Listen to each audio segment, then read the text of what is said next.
Some Miller feeding Nuke when no one was looking. Meow meow. Come here. Come here, kitty kitty. Come here. Nuke? Nuke! I'm sorry, Snake. My head hurts. Could you let me rest?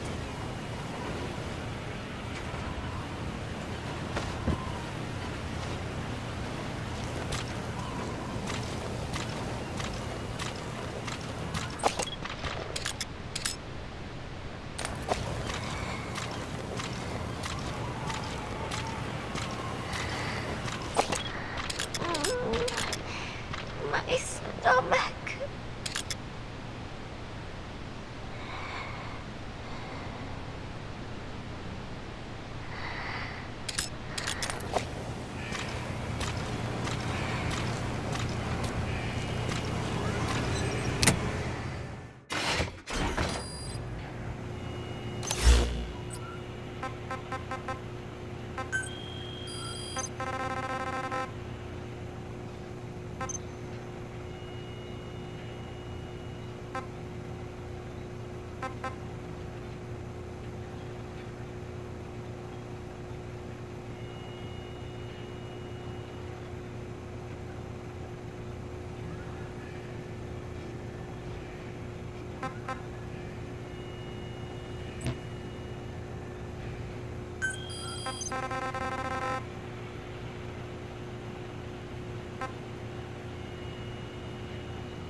Roger. This is Pequod. Arriving shortly at LZ.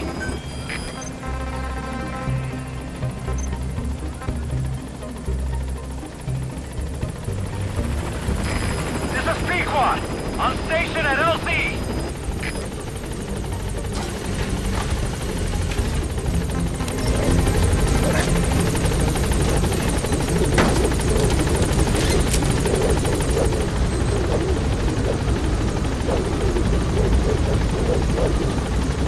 Gaining altitude.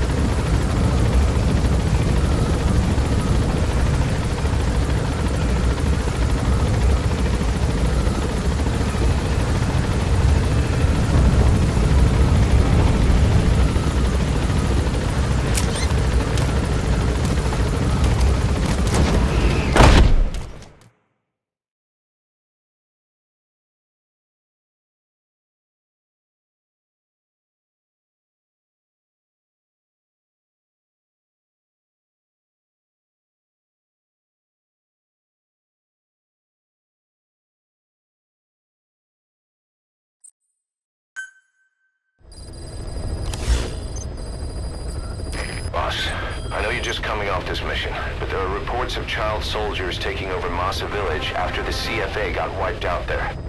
They've been raiding the surrounding villages, so the people have requested we eliminate them. Check your mission list for the details.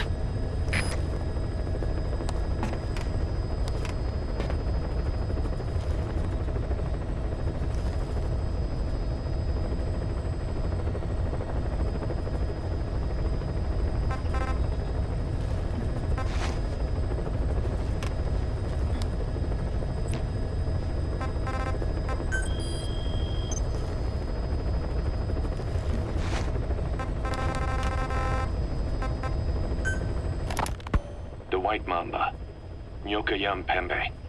He's the commander of the kids based out of Wala Yamasa. As you know, contract forces of Africa were stationed at that village. Anti-government forces hired CRS to bring kids there from around Africa for training. But at some point, the adults with the PF started dropping like flies. This was right after we arrived in Africa. We don't know the cause. The kids ended up on their own.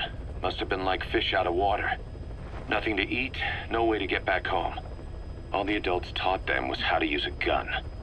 Sure, they could shoot targets, but hunt for food? Not likely. They wouldn't have lasted long. Then the White Mamba showed up. He was faster and stronger than them, a better soldier, and he knew how to lead. I guess somebody wished upon a star, because their savior turned up like stardust straight out of the blue. The moment he arrived, the kids had their new commander. That was when they started attacking other villages. Word of the infamous White Mamba spread fast. But it isn't just his combat skills that got people talking. As you can tell from the name, he's the only light-skinned kid in the unit. Not to mention the blonde hair and the blue eyes. Not common in those parts. We have no idea where he came from or what he's experienced. The kid's a huge blank. But I'm sure you'll know him when you see him. One other thing. He's still a kid, so don't kill him. Be careful not to hit him with anything lethal. Not even a flesh wound. Our mission objective isn't just suppressing a bunch of militants. This is a DDR operation of the kids in that unit. DDR stands for Disarmament, Demobilization, and Reintegration. Disarmament is obvious. We take their weapons off their hands. The demobilization part means dismantling their military organization to ensure they can't arm themselves again. To do that, you need to capture the unit's commander and have him order his men to disband. In this case, the commander is the White Mamba. There's nobody above him, so he's all we need to grab.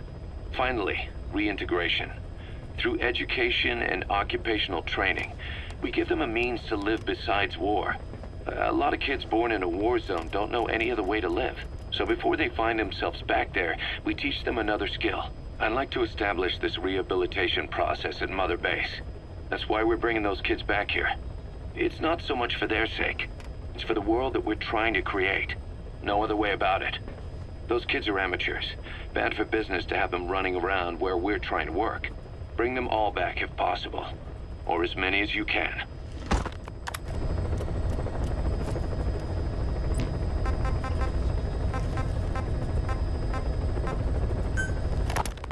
The whole base is busy getting ready for Peace Day.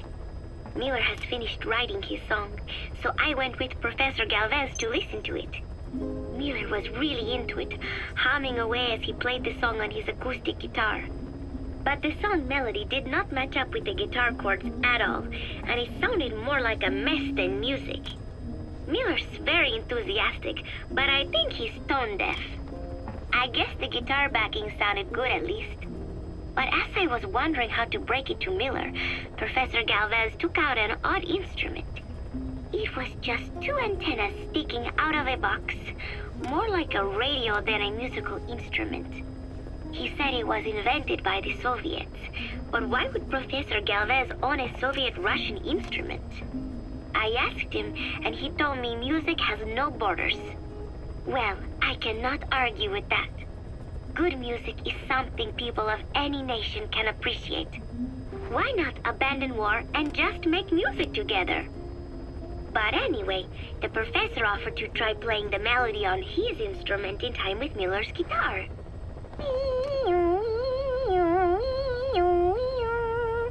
It was like something from another world. But somehow, it fit Miller's guitar backing really well. It even gave the song a charming, down-home kind of feeling. Miller was overjoyed. "That is it. That is my melody right there," he said. It sounded totally different from when he sang it. But hearing the professor's version, I thought I could probably sing it. Then Miller hit me with the next bombshell. "Buzz, you write the lyrics." I did not know whether to scream or to run out of the room. There was only 1 week left until Peace Day.